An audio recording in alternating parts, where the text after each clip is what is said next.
The glittering world of international celebrity and the historic corridors of royal tradition rarely collide in ways that catch the entire globe completely off guard, yet behind closed doors, away from the flashing cameras of the formal press corps. Moments of pure spontaneity occasionally unfold to reshape how we view the most famous figures of our era. For centuries, the public image of a future monarch has been meticulously crafted around stoic reserve, unyielding protocol, and an undeniable sense of emotional distance, designed to preserve the timeless mystique of the crown. Every movement is calculated, every speech is carefully vetted by advisors, and every appearance is strictly scheduled down to the absolute second, leaving virtually no room for the unexpected or the human elements of vulnerability and hesitation. However, human nature has a fascinating way of breaking through even the most rigid structures of historical expectation,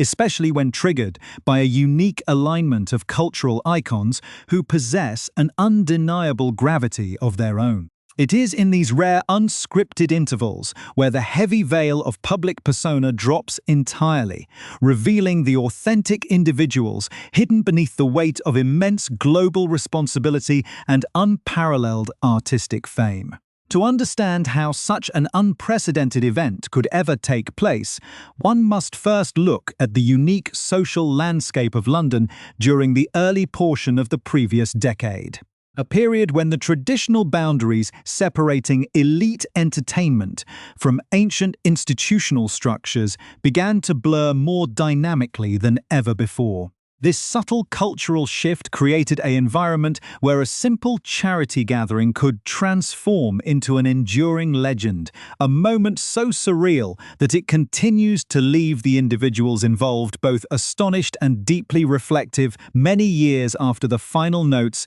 faded into the night air. As we begin to explore this captivating narrative, please take a brief moment to support the channel by subscribing, ensuring you never miss our deep dives into the extraordinary hidden chapters of contemporary history, culture, and high society. The setting for this remarkable chapter was none other than the majestic grounds of Kensington Palace, an estate that has served as a silent witness to countless historical turning points, royal secrets, and grand celebrations for hundreds of years. On this specific evening, the air was filled with a palpable sense of anticipation as an exclusive assembly of notable figures, young advocates, and global trendsetters gathered under the ornate ceilings, expecting a highly sophisticated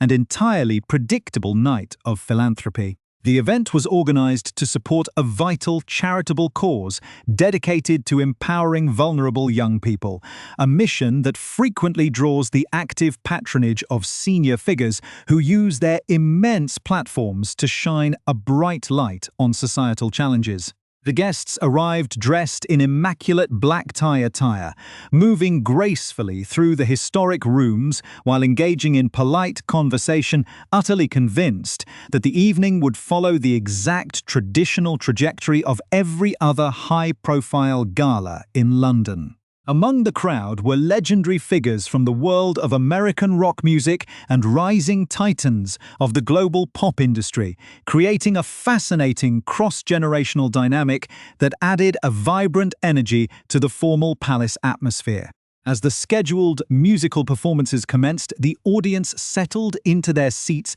to enjoy the world-class talent on display, admiring the seamless execution of the entertainment and the effortless professionalism of the artists on the stage. Sitting comfortably near the front of the performance space, the second in line to the British throne watched the proceedings with a deep sense of relief, genuinely believing that his primary official duties for the evening had been successfully completed. He had already delivered his opening remarks, greeted the organizers, and mingled with the key supporters of the charity, meaning he could finally relax, anticipate a wonderful dinner, and enjoy the remaining entertainment without the constant pressure of active public performance. In his own mind, he was essentially off duty for the rest of the night, ready to transition into the role of a grateful spectator who could quietly fade into the background while the musical icons took full control of the evening. The transition from official duty to personal relaxation is a rare luxury for someone born into the absolute highest echelons of public life, and the future king was fully prepared to savor these few hours of relative anonymity within the secure walls of his own family estate. The stage was set for a perfectly standard, exceptionally elegant conclusion to a successful charitable endeavor, with nothing on the immediate horizon to suggest that the night was about to take a turn into the realm of permanent pop culture history. Yet, the true nature of star power lies in its total unpredictability and its innate ability to completely shatter the boundaries of established etiquette with nothing more than a single shared look of shared understanding. Sitting directly adjacent to the royal guest was a young American singer-songwriter who was already rapidly ascending toward an unprecedented level of global cultural dominance. A figure known not just for her extraordinary musical storytelling, but also for her magnetic and highly persuasive personality. As the music swelled and the energy in the room began to shift, a quiet realization began to take hold among those sitting in the immediate vicinity that something entirely unscripted was starting to brew between the royal host and his musical guests. There was a sudden, fleeting pause in the structured program, a brief moment of silence that hung heavily in the air, just as the headline musical act of the night was preparing to elevate the performance to a whole new level of crowd engagement. It was during this exact sliver of time that the young pop icon turned her full, undivided attention toward the future monarch, executing a simple yet incredibly powerful gesture that would instantly dismantle years of carefully practiced royal conditioning.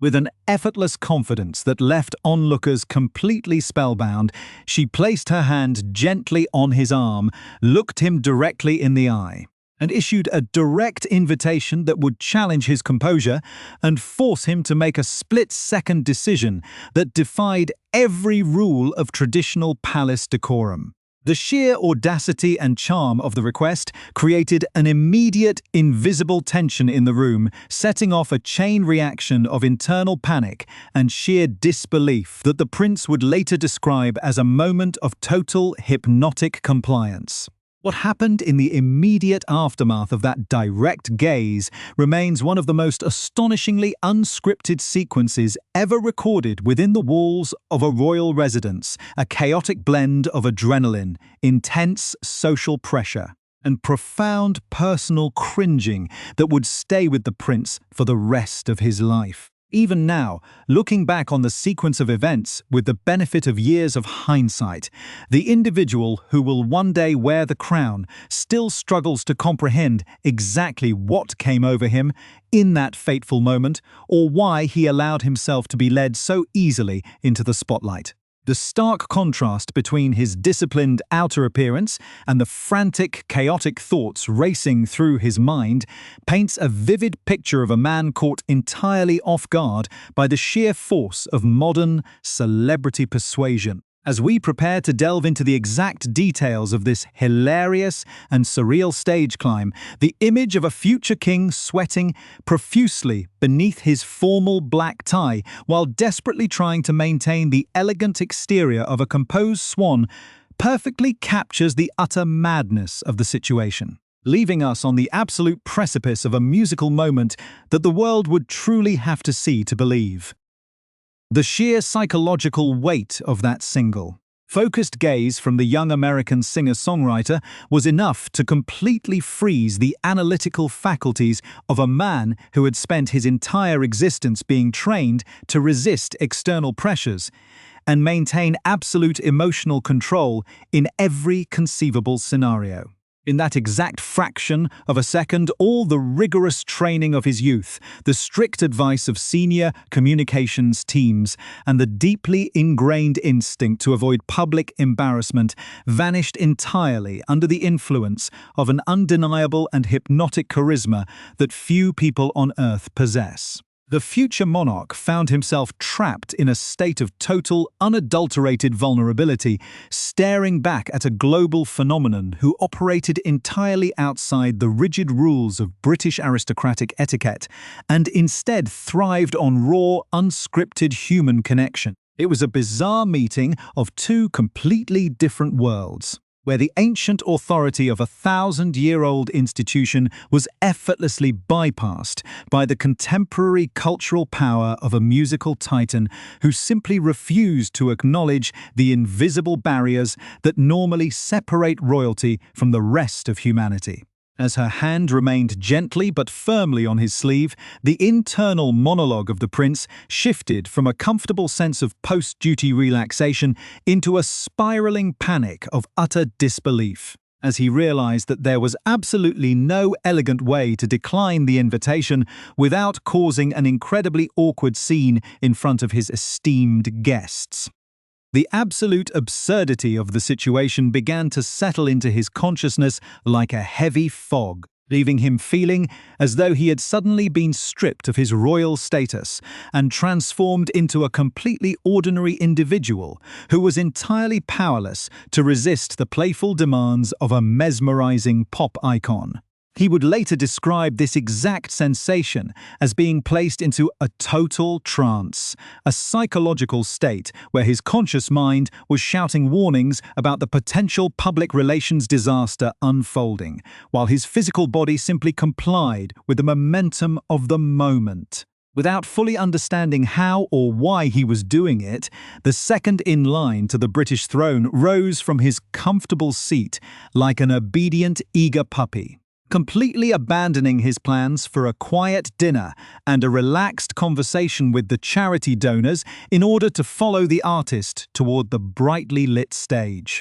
The walk from his seat to the performance area felt like an absolute eternity, a surreal dream sequence where the distance between the safe anonymity of the audience and the terrifying exposure of the microphone seemed to stretch out into infinity with every single step he took. As he moved closer to the stage, the reality of what he was about to do began to manifest physically, causing an immediate and intense spike in anxiety that threatened to shatter his carefully maintained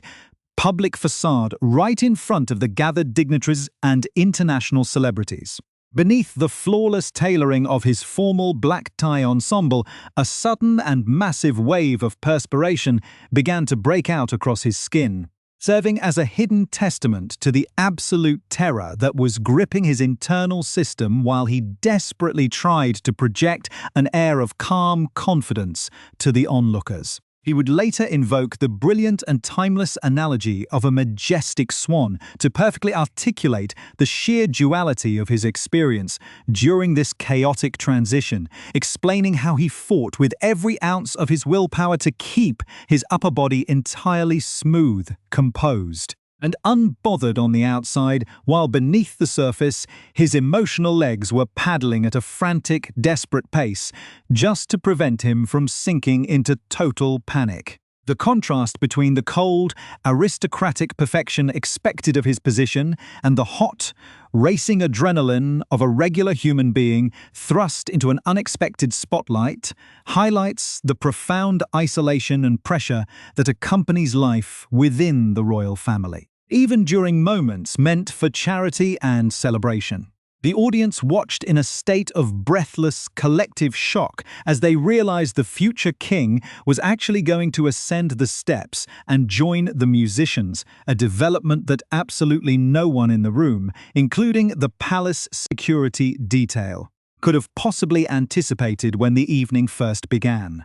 The atmosphere in the historic ballroom of Kensington Palace instantly transformed from a polite, highly sophisticated gala into an electric, high-stakes arena of unpredictable pop culture history. where the traditional boundaries of what a senior royal could and could not do were being rewritten in real time. Standing on the elevated platform, bathed in the blinding glare of the stage lights, the prince found himself positioned directly between the young pop star and an absolute icon of American rock music, who was holding his guitar and preparing to launch into one of the most famous and universally recognized anthems in the entire history of modern music. Jon Bon Jovi, a seasoned veteran of massive stadium tours and high-energy rock performances, stood ready to provide the essential musical foundation and vocal support for this highly unusual trio, his presence adding a layer of surreal, multi-generational star power to an already completely unbelievable scenario. The opening chords of the legendary track began to echo through the historic palace room, a familiar and driving melody that normally belongs in packed sports arenas and sweaty rock clubs rather than the refined, historic residences of the British royal family. The sheer contrast of hearing the opening bars of a classic rock anthem reverberating off the centuries-old walls of Kensington Palace created an almost comical juxtaposition, underscored by the image of a future king standing awkwardly in front of a microphone while trying to figure out how to navigate the vocal demands of a high-energy rock chorus. The young American artist, completely at home in the spotlight and radiating a pure, infectious enthusiasm, took the lead in guiding the group through the performance, using her seasoned stage presence to shield the prince from his own intense self-consciousness and encourage him to fully embrace the madness of the moment. As the song built toward its world-famous, soaring chorus, the sheer momentum of the music and the supportive energy of the elite crowd forced the prince to cast aside his lingering doubts, open his mouth, and actually begin singing the words along with his superstar companions. It was a moment of pure, unadulterated human vulnerability that completely transcended the normal, highly controlled boundaries of royal public relations, offering the world a rare and utterly fascinating glimpse into the authentic personality of a man who is almost always required to hide his true emotions behind a shield of formal tradition. The live rendition of the classic song became a blur of sound, light, and shared laughter, with the rock legend providing the solid guitar accompaniment and additional vocal power needed to keep the performance grounded, while the pop star and the royal host delivered a duet that would permanently etch itself into the annals of contemporary celebrity folklore. For those in attendance, the sight of a future monarch casting aside centuries of traditional reserve to sing a rock anthem with two of the biggest names in the global music industry was an unforgettable spectacle that proved just how profoundly the landscape of public life had changed in the modern era. The sheer spontaneous joy of the performance radiated throughout the entire room, breaking down the stiff formality that normally characterizes royal charity events and replacing it with a genuine, shared experience of pure entertainment that left the audience completely mesmerized by what they were witnessing. Yet, even as he participated in this historic musical crossover, with a smile on his face, the inner mind of the prince was already anticipating the intense, lasting cringe that would inevitably follow him for years to come. A deep-seated sense of personal embarrassment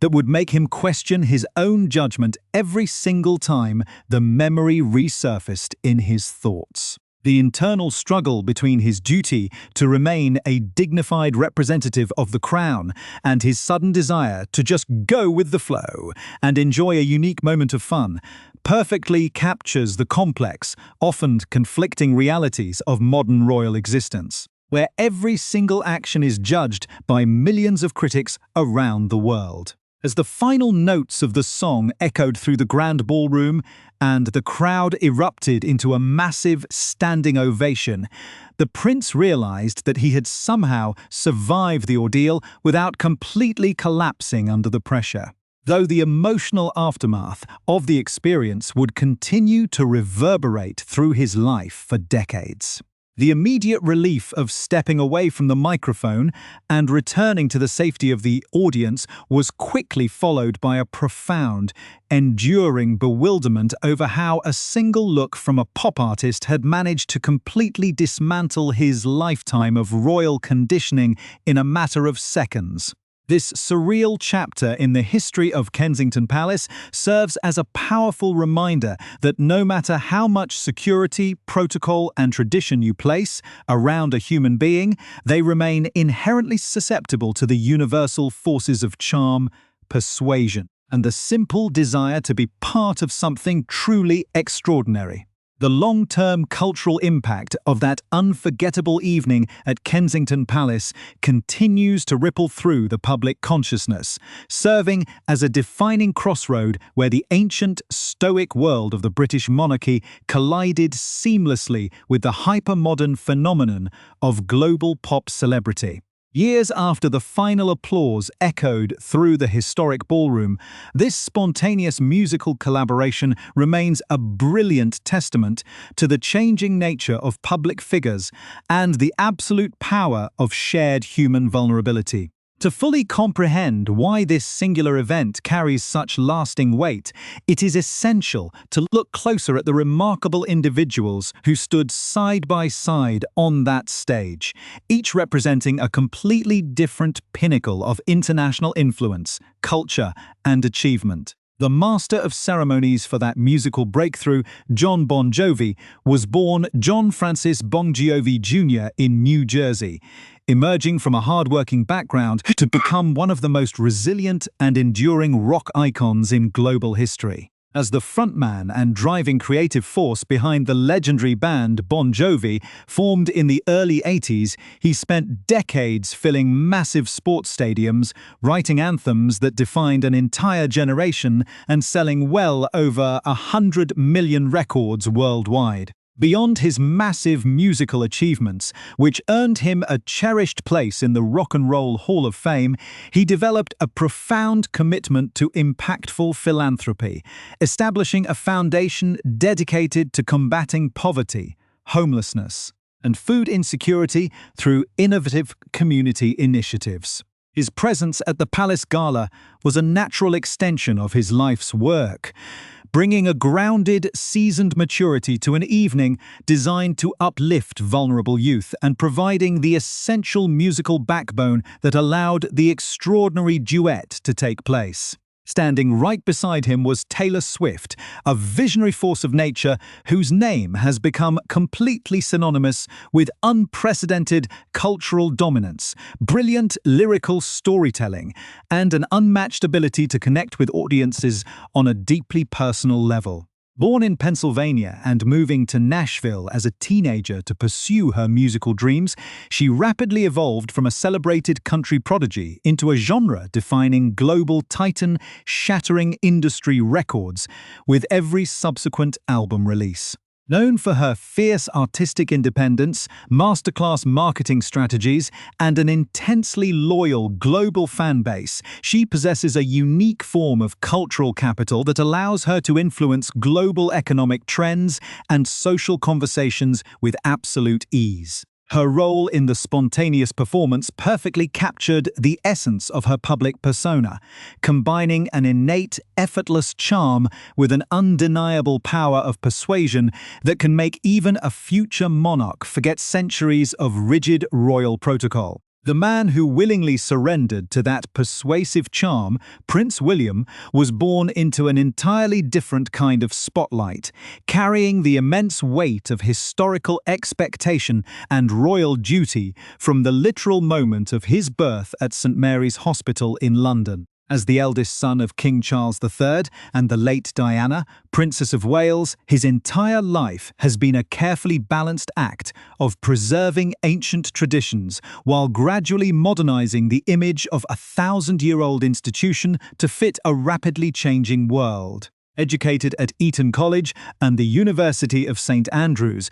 where he developed a deep focus on environmental conservation and mental health advocacy, he spent years serving as a dedicated search and rescue pilot, grounding his royal perspective in real-world service. His eventual decision to revisit this hilarious, cringing memory on a global audio platform like the Apple Fitness Plus podcast series, Time to Walk, represents a deliberate and fascinating shift in how modern royals communicate with the public. The podcast appearance was designed to encourage people to walk more for their physical and mental well-being, reflecting his ongoing efforts to utilize contemporary digital media to promote healthy lifestyles and personal reflection. By sharing such an intensely human, self-deprecating anecdote about sweating through his formal black tie and feeling like a frantically paddling swan, the prince successfully dismantled the cold,